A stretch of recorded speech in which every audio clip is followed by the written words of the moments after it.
il y a des zones qui se caractérisent par une très forte fréquentation du public.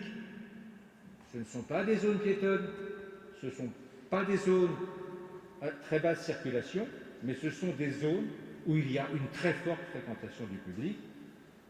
Tous les Lillois conviendront que la rue Sébastopol en est un, ou la rue de Gand en est un bel exemple. Par ailleurs, il y a les galeries commerciales et les espaces assimilés des grandes et moyennes surfaces, ainsi que les espaces de stationnement qui leur sont liés. Donc une grande surface, le port du masque sur les parkings, dans les galeries et bien sûr dans les commerces, comme c'est déjà le cas aujourd'hui.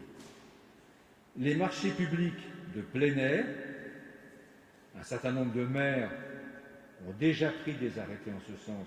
Pour ma part, non seulement je les valide, mais de toute façon, j'impose cette mesure sur tous les marchés publics de plein air.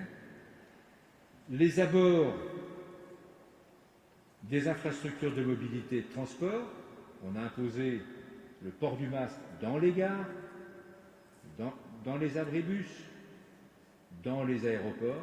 Nous imposons désormais le port du masque aux abords, ce qui nous renvoie notamment au parking attenant à ces infrastructures de mobilité.